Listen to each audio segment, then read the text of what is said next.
Let's move on to matters of the third declension. On page 94, we come to 11.11, and we deal here with dental stems. What is a dental stem? Well, it is a noun that's third declension where the noun stem ends with a dental consonant. So, I could pick on somebody and ask, what are the dental letters? But I won't do that. I'll ask you all. What are the dental consonants? Tau, delta, and theta. Very good. So those are dental consonants, and I could have noun stems that end with a delta, tau, theta, dental stem. And when I do, I'm going to have to pay attention to what happens with, well, the letter sigma, right? So, Mounce gives you the first dental stem is the stem charet, and we'll just jot down with the asterisk to indicate that this is a theoretical form. It's a stem, so it doesn't ever occur just as a stem. But notice that the stem ends with the tau here, right? So the lexical form of that noun is charis. So you tell me, what happened here? Yes, we added a sigma to the tau. And what happens when taus and sigmas meet? The tau drops out. So it should have been charits. Tau drops out, I'm left with charis. Now this is a feminine noun. By looking at the word charis, could you tell it's feminine? No, you can't. No way to tell. So you've got to memorize this. This is the word grace, by the way. And maybe because it's feminine, that's why girls can be named Grace. I don't know. But it's not a distinctively feminine trait. At least not as far as I know.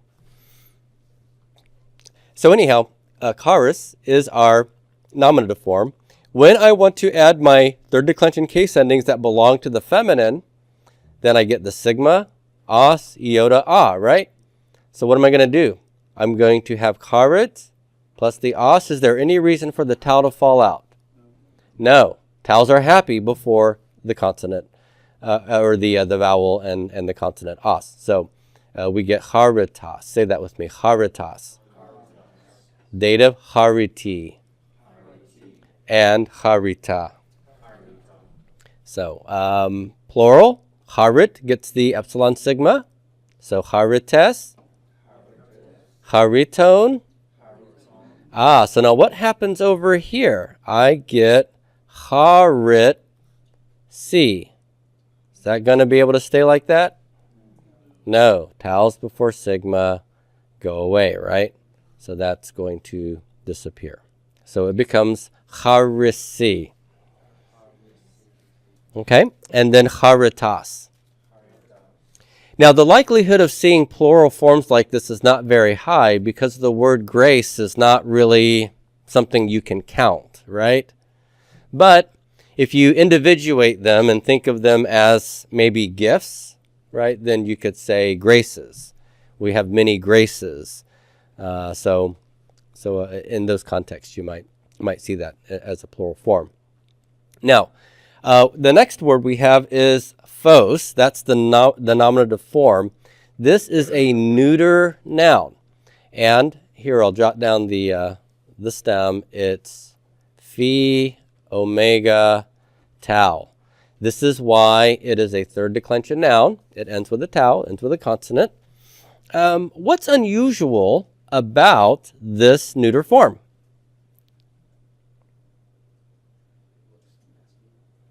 Yeah, well, it does sort of look masculine. You've got that sigma there, don't you? What is, I've told you this is neuter. What is the neuter nominative case ending for third declension nouns? It's nothing. So I would have expected phote to be phote. And then what would have happened to the tau? It would drop out because Greek throws in the tau when a final tau is at the end of the word, and I'd have pho. Well, guess what? I don't have pho. Okay? I could make a Vietnamese joke about pho. My mom made a lot of that growing up. But I do have this sigma, okay? And that is Definitely unusual. Now, when the sigma is added, of course, the tau is going to fall out, and so that's gone. So phos is my neuter nominative singular. For the genitive case, phot is used, and then the os is added, so taus are happy here. So photos, photos. And then photi for the dative, and phot what? What happens in the accusative neuters? Same thing as the nominative. That's right. So it is going to be identical here. So we go back to phos, right? So phos, photos, photi, phos. Okay. In the plural, what is phot going to want to add to make it nominative? Phot will take the alpha because it's neuter, right? So we get phota, phota, and pretty much we're going to be on good ground throughout here, except for when we get to that dative. So phota, then photone, dative plural, phot, c, with a movable nu. Can we leave that there? No, because tau sigma yields what? Yeah, just the sigma drops the tau. So I get phoc, and then the accusative plural is same as the nominative. So we go back to phota. Okay. All right, and then the last one here. No, this isn't the last one, but we've already gone through sarx, so I won't go through that again. Is the word for hope, which is L-pid. You see that delta here? That is a dental stem, right? Okay, so I'm going to add a sigma for, because this is feminine, I'm going to add a sigma for the nominative case ending. What's going to happen to the delta? It's going to drop out. So I get elpis, elpis. Okay, so that's the nominative hope. Genitive, elpid, gets to add the os and leave the delta. And everything else will follow suit. So not too difficult here. Let me have you read the forms of elpis with me, okay? So elpis is hope. Elpidos, of hope. Elpidi, so maybe in hope, with hope. Elpida, hope. Elpidus, hopes. Elpidone, of hopes. Elpisi, to or with hopes. And elpidos, hopes. All right. So that is the dental stems. Not too crazy, right? If you know your square of stops and what happens with these phonetic changes, you're good. You're good. No problem at all, hopefully. Okay, in 11.12, we meet the noun pistis. And that is a very important noun in Greek. It's the word faith. Pistis. Is there anything about the word pistis that makes it look feminine? No. Like you associate feminine with what?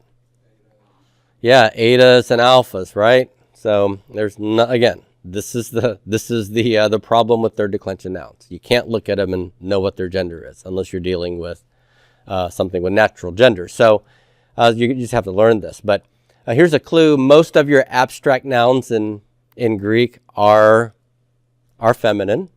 So that's good to know. So the girls get all the good names, right? So faith, hope, and charity. Those are all feminine forms.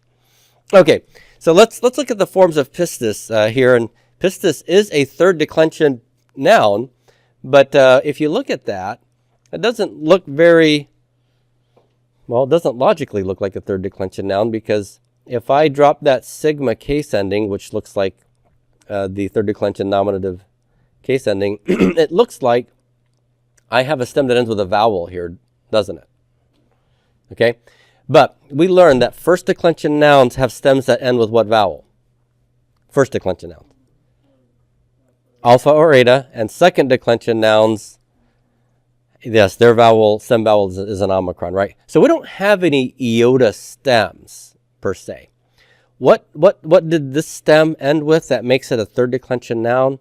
It's this thing called a consonantal iota.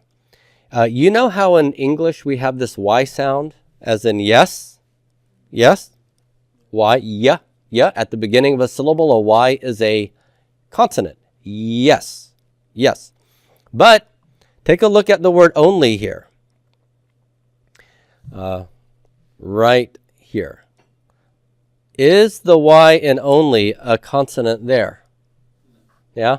No? Try to pronounce it as a consonant. Only. Only. I feel like I'm just like melting into a big puddle of soup or something. Yeah, so here it's only. How many syllables do I have? 2, because that Y is functioning as a vowel, isn't it? So the Y letter and symbol here can do double duty. It can be consonantal Y or vocalic Y, so to speak. And we have this consonantal iota phenomenon in Greek that doesn't get written, but it affects the spelling of things. And pistis is a noun that ends, whose stem ends with a consonantal iota, and it alternates between the showing up as an iota or with the epsilon here.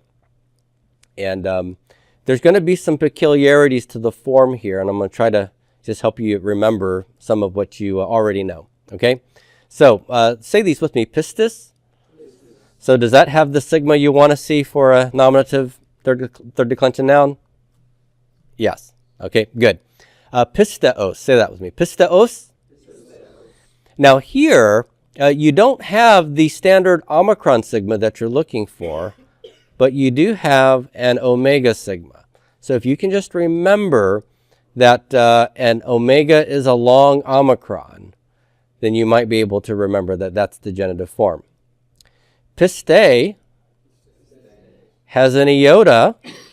You know iota is a dative singular case ending, but here it forms this diphthong. So piste. And then piston. Remember how alpha has been our case ending for all of our accusative masculine feminine forms in the singular. This is where that nu shows up, okay? Because we had alpha or nu. It's in forms like pistis that the nu comes. Okay, so you won't see an alpha here ever. Okay, this one takes nu, the other ones take alpha. So let's say these. Pistis, pisteos, piste, piston. All right, and then the plural, pistes. Now, what happened here?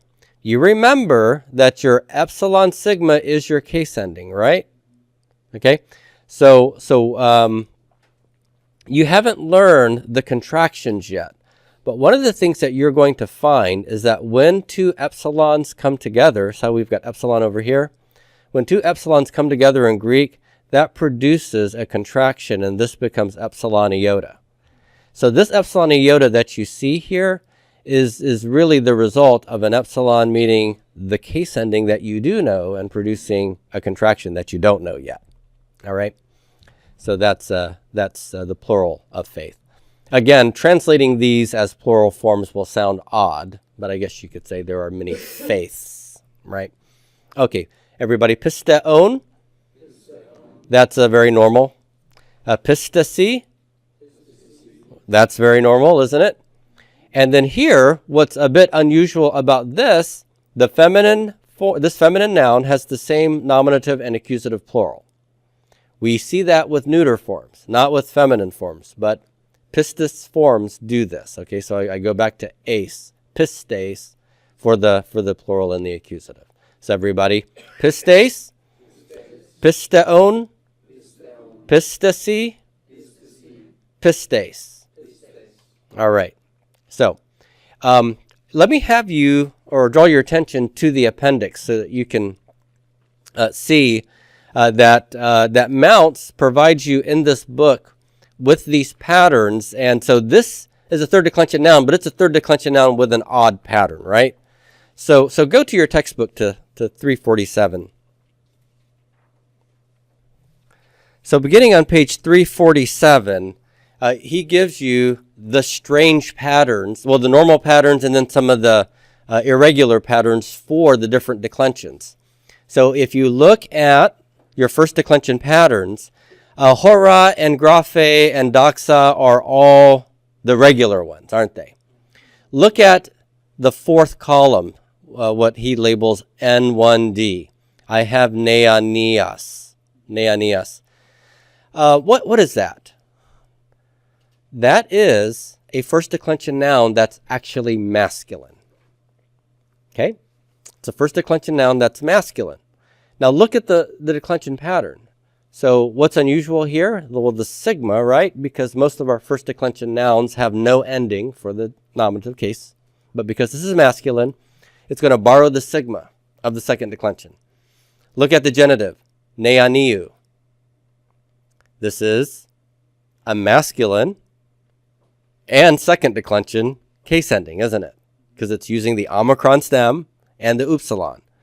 But all the other forms go back to typical first declension patterns. Neania, neanian, and so forth. So this is a neophyte, okay? But it's a masculine form. Satanas, who's that? Satan. So notice this is a masculine first declension noun. And its nominative form has what? Yeah, it has a sigma, right? And then we already saw prophetes. That does the same thing that neanias does. What's different? Why is there an alpha in neanias instead of an eta as in prophetes? What comes before the stem vowel alpha? It's an iota, and that is an R-E-I letter, right? Remember that? Okay, now look at the second declensions. Logos, hadas, ergon. These are normal patterns, but there's one peculiarity here. Logos is what gender? It's masculine. Ergon is what gender? Neuter. Guess what gender hadas is? It's feminine. Every stinking form of this looks masculine, doesn't it? But this is hey hadas. It is a feminine form. That's why it has its own little category. It is a feminine second declension noun. Now, it means way or path. Yes, hadas. Okay, now go to the next page, 348. And here, there's just a lot of stuff. But I just want you to know that if it exists, there's a pattern for it. So sarx, that's a third declension noun, right? So all of these nouns are going to be the nouns where if you took the genitive case, dropped the case ending, then you'd have your consonantal stem, right? So gune is gunaikos in the genitive. You drop the os and you've got gunaik. So you see how that has a kappa stem. So he's giving you velar stems here in N3B, the first couple of columns. When you get to charis, you're now in dental stems. Charit, elpis, elpid, anama becomes anamat in the genitive. So you see the deltas, tals, and so forth. Now, the reason I took you here is to show you the one that mirrors pistis. So we want to find that.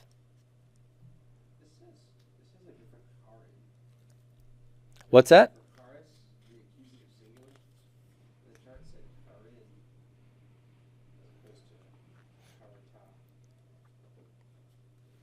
Oh, yeah. Well, isn't that interesting? We go back to the chapter. He did have harata, didn't he? Yeah. This is a situation where I have seen harin as well in the Greek New Testament. Oh, does he have a footnote here?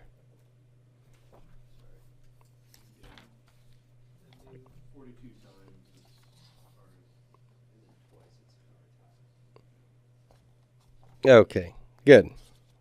So he put a footnote there. Where was that? Okay, so it's in the lesson. Page 94. Okay, great. Thank you. Oh, no, that's quite all right. So the one we're looking for is, let's see, it's 1, 2, it's row 3, and the fourth column, it's polis, which means city.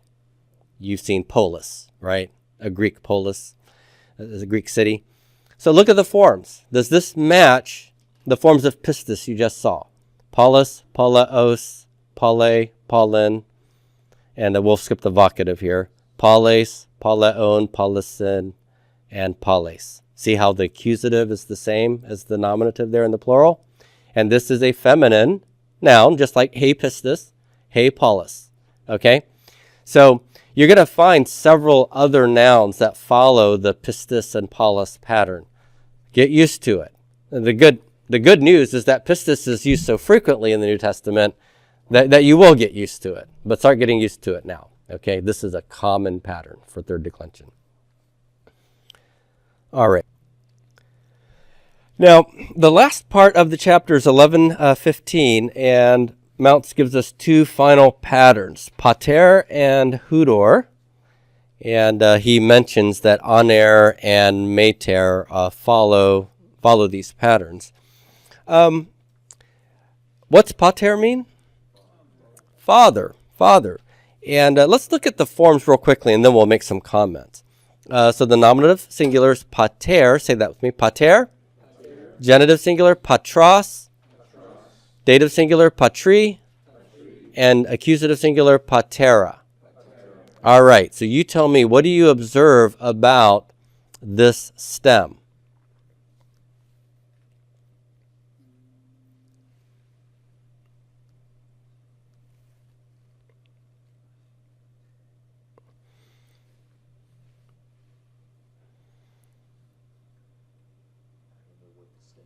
Yeah, you don't know what the stem is, do you? Maybe it's patr. Okay? So here's a situation where dropping the case ending does not actually yield you the stem yet. Okay? What Mounce lets us know is that the stem is pater with an epsilon here. Okay? And the epsilon does one of two things. It will either lengthen or it will entirely fall out. Okay? Or it will stay.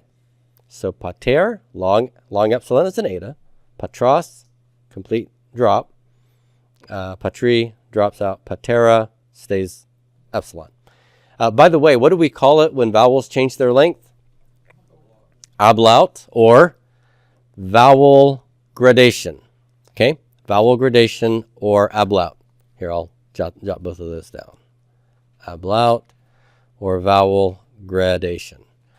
And vowel gradation can involve short going long, or long going short, or a vowel going to zero, going to nothing, which is what we have here. Okay, so vowel gradation. All right. So there you go. You have that form there. Let's go ahead and we'll read the plural forms, and these are on your chart on page 96. The plurals: pateris, pateron, patrasi, and pateras. All right, so almost all these forms have the epsilon, and then the tau row here on the dative plural has the epsilon missing there. Okay, that alpha that you see is certainly unusual, and this is I don't know exactly why this is here, except perhaps to break up the sequence of tau, rho, and sigma. That's just three consonants all thrown together. That would be difficult to pronounce, right? Patrasi. Okay, let's look at hudor real quickly. Hudor. So this is water. Water. The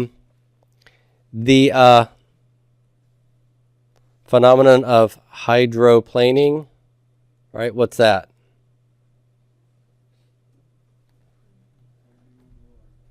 If you're driving down the freeway and it starts to rain and you decide not to be careful, your wheels could start to slide and you start to spin on top of that slick layer. That's hydroplaning, right? and that's from the Greek word hudor, hydro, water.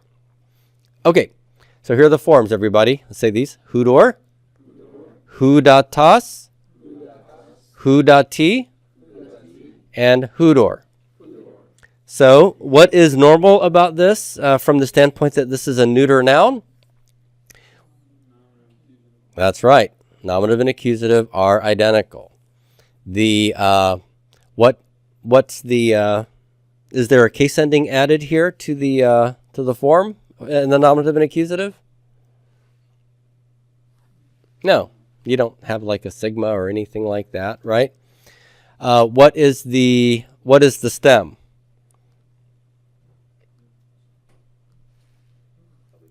Yeah. Well, it's probably hudat. For those of you from New Orleans, that's probably a welcome thing. Hudat, right? And you remember that? Anybody remember that? That little jingle, Hudat say you're going to beat them Saints? Hudat, Hudat. So anyhow, we're seeing the case endings here that we expect. Okay. So remember, what were the consonants that a Greek word could end with? The center consonant. So you see how the rho can end the word? Hudor, pater. All right. So again, aner and mater are words that are going to follow pater here. All right. We'll stop there with the lesson.